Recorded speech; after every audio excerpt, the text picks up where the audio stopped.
IPL 2024 का match number 44 Lucknow super giants और Rajasthan Royals के बीच में खेला जाएगा। यह मुकाबला लखनऊ के home ground Ekana cricket stadium में खेला जाना है। इस मुकाबले से पहले आपको पिच रिपोर्ट बताने जा रहे हैं, साथ ही साथ वेदर अपडेट देंगे। मौसम विभाग ने क्या जानकारी दी है वो बताएंगे। बारिश का कितने प्रतिशत अनुमान जताया गया है हम आपको पहले ही क्लियर कर दे। बारिश के अनुमान जो है इस मैच के दौरान जताए गए हैं, तो आप वीडियो से चिपक कर रहिएगा। आपको हेड टू हेड आंकड़े भी बताएंगे, साथ ही साथ दोनों ही टीमों की संभावित प्लेइंग 11 पर भी चर्चा करेंगे। वीडियो अंत तक देखिए, पसंद आए तो इसे लाइक भी जरूर कर लीजिएगा।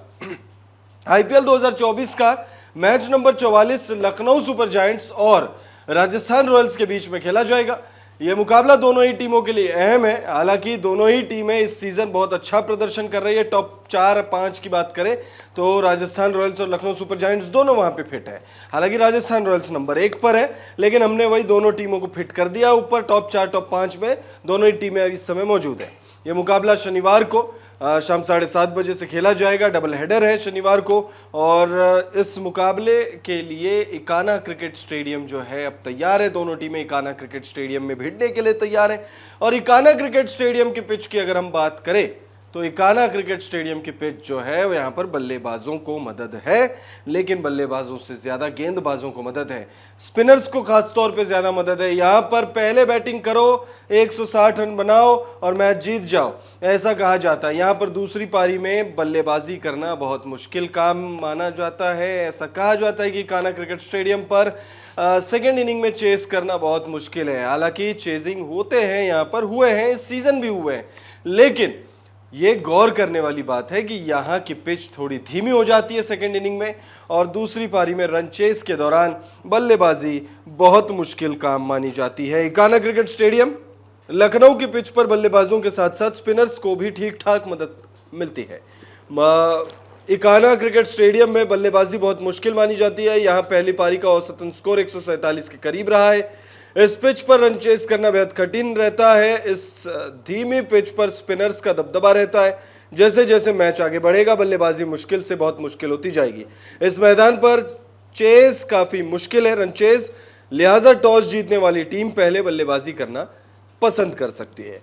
अब पिच रिपोर्ट के बाद देख लेते हैं भाई मौसम विभाग ने क्या जानकारी दी है। मौसम विभाग ने बारिश की चेतावनी भी जारी की है, लेकिन बारिश की चेतावनी जो जारी की है वो नेग्लिजेंस के तौर पर जारी की है। इंग्लिश में एक टर्म होता है नेग्लिजेंस, यानी कि बारिश के चांसेस तो 10% बताए जा रहे हैं, वर्षन के चांसेस 10% बताए जा रहे हैं, लेकिन उसके जो चांसेस है वो न के बराबर है। यानी मतलब अगर मैच पर बहुत ज्यादा साया पड़ा अगर इंद्रदेव का, तो फिर बारिश हो जाएगी, वरना चांसेस ना के बराबर ही है। और भाई गर्मियां शुरू हो चुकी है तो गर्म रहेगा मौसम, ये बात तो तय है। लखनऊ में हालांकि शाम के वक्त जो है मौसम थोड़ा सा ठंडा जरूर हो जाएगा और ह्यूमिडिटी होगी यहाँ पर, तो ह्यूमिडिटी का सामना खिलाड़ियों को करना पड़ सकता है। मौसम विभाग ने क्या जानकारी दी है वो देख लेते हैं भाई।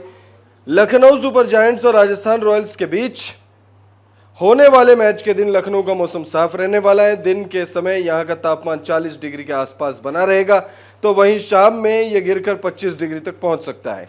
मैच के दिन बारिश होने की संभावना 10% जताई गई है। तो 10% बारिश की चेतावनी जरूर जारी की गई है, लेकिन मौसम विभाग ने यह भी कहा है कि मैच के वक्त जो है मौसम साफ रहेगा और बारिश की संभावना है, लेकिन न के बराबर है।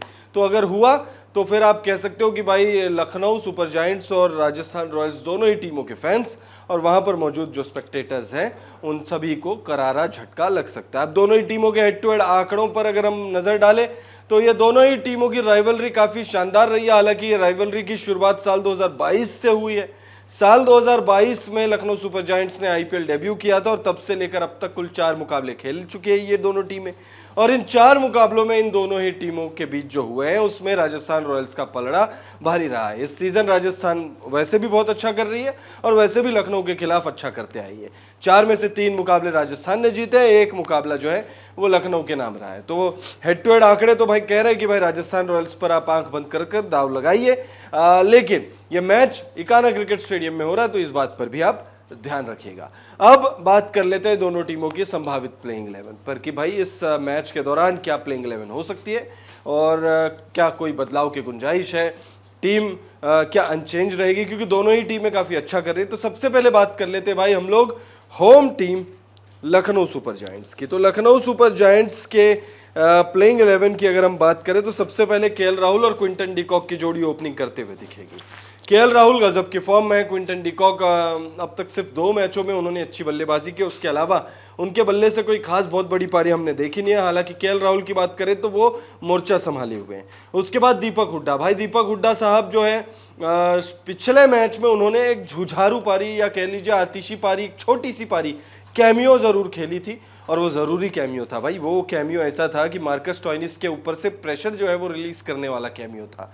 तो उस पारी के दम पर आप कह सकते हो लखनऊ सुपर जायंट्स ने अपना पिछला मुकाबला खेला, जीता, और दीपक हुड्डा उस पारी के बाद से हो सकता है कि अब अपनी लय पा लिए हो और हो सकता है इस मुकाबले में अच्छी बल्लेबाजी करे। दीपक हुड्डा होंगे, मार्कस स्टोइनिस होंगे। उसके बाद मार्कस स्टोइनिस पिछले मुकाबले में शतक लगाकर आ रहे भाई चेपॉक के स्टेडियम में। चेपॉक में भी दूसरी पारी में बल्लेबाजी कहा जाता है कि भाई उतनी आसान नहीं होती, क्योंकि भाई घूमती है वहां की पिच, और चेपॉक में उन्होंने शतक लगाया। उसके बाद निकोलस पुरन आएंगे। निकोलस पुरन और मार्कस स्टोइनिस, इन 2 बल्लेबाजों से बहुत ज्यादा उम्मीदें होती है लखनऊ सुपर जायंट्स को। मार्कस स्टोइनिस जो है भाई, मार्कस स्टोइनिस तो भाई अपने दिन पर कोई भी मैच कभी भी किसी भी वक्त किसी भी मोड़ से किसी भी मोड़ तक पलटने का दमखम रखते हैं। और वही निकोलस पुरन के बारे में भी वही कट कॉपी पेस्ट कर लीजिए आप। दोनों के बारे में कुछ अलग कहने की जरूरत है नहीं। मार्कस स्टोइनिस के लिए जो बातें मैंने कही है वही सब कुछ निकोलस पुरन के लिए कट कॉपी पेस्ट। आगे अगर हम चले तो आयुष बदोनी है। आयुष बदोनी शुरुआती 3-4 मुकाबलों में फ्लॉप रहने के बाद अब अपनी लय पाते जा रहे हैं, लेकिन देखना दिलचस्प होगा कि इस मुकाबले में क्या बल्लेबाजी करे। कृणाल पांड्या है। कृणाल पांड्या बैटिंग में एक मुकाबले में 50 लगा चुके हैं, लेकिन वो गेंदबाजी में अच्छा कर रहे हैं। इस सीजन बहुत अच्छा कर रहे हैं कृणाल पांड्या, गेंदबाजी में बहुत शानदार प्रदर्शन उनका रह रहा है। और कृणाल पांड्या से किसी भी चीज की, मतलब वो जैसा प्रदर्शन अब तक किया ना, उससे कमतर की उम्मीद तो होगी भी नहीं। बल्लेबाजी में योगदान दे सकते हैं, लेकिन गेंदबाजी अच्छी कर रहे हैं इस season. Matt Henry, Ravi Bishnoi, Yash Thakur और नवीन उल हक। तो गेंदबाजी टीम की अभी स्ट्रांग आप कह सकते हो कि बैटिंग के कंपैरिजन में उतनी नहीं लग रही है, लेकिन टीम में मयंक यादव भी है। मयंक यादव 2-3 मुकाबलों में इम्पैक्ट क्रिएट करने के बाद जो है वो चोटिल हो गए थे। अब अगर वो फिट रहते हैं तो निश्चित तौर पर प्लेइंग 11 में शामिल हो सकते हैं वो, या फिर इम्पैक्ट प्लेयर के तौर पर शामिल हो सकते हैं। यश ठाकुर तो है ही टीम में, यश ठाकुर भी अच्छा कर रहे हैं। रवि बिश्नोई वर्ल्ड क्लास आप कह सकते हो स्पिनर है, और नवीन उल हक तो भाई एग्रेसिव तेज गेंदबाज टीम के पास मौजूद है।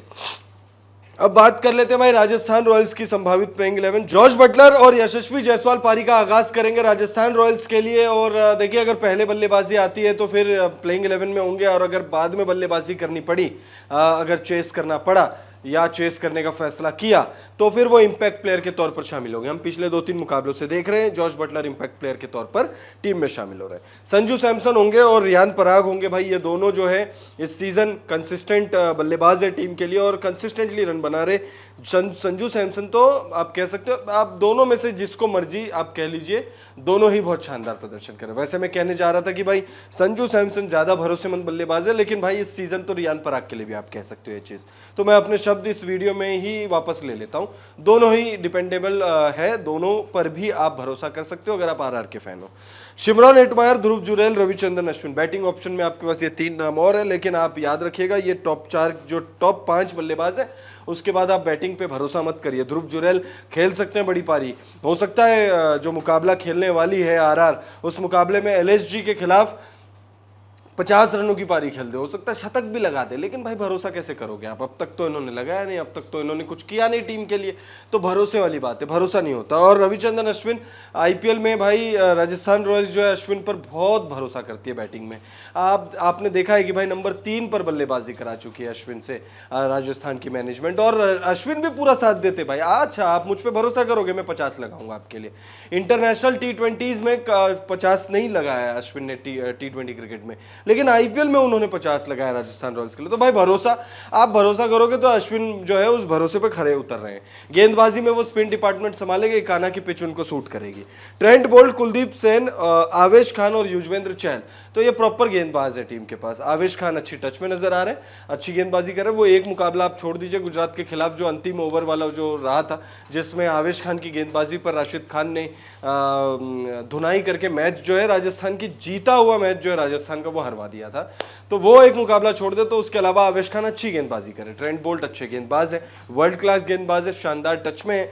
और उसके बाद अगर आप देखो तो भाई युजवेंद्र चहल है, उनके बारे में क्या कहें भाई, क्या कहे यूजी के बारे में भाई। आईपीएल इतिहास के सबसे सक्सेसफुल गेंदबाज है, 200 से ज्यादा विकेट ले चुके, 200 विकेट्स का आंकड़ा पार करने वाले पहले और इकलौते गेंदबाज है आईपीएल में। और उनके पास अभी दूर दूर तक भी कोई नहीं है। जो सेकंड नंबर पर है ब्रावो, वो संन्यास ले चुके हैं। तो भाई अभी युजवेंद्र चहल जो है उनके पास बहुत मौका है और बहुत बड़े बड़े रिकॉर्ड बनाएंगे, और पर्पल कैप की रेस में भी वो बने हुए हैं। फिलहाल इस वीडियो में इतना ही। राजस्थान रॉयल्स और लखनऊ सुपर जायंट्स के बीच में मैच नंबर 44, आपके हिसाब से कौन सी टीम जीत रही है, कमेंट करके जरूर बताएं।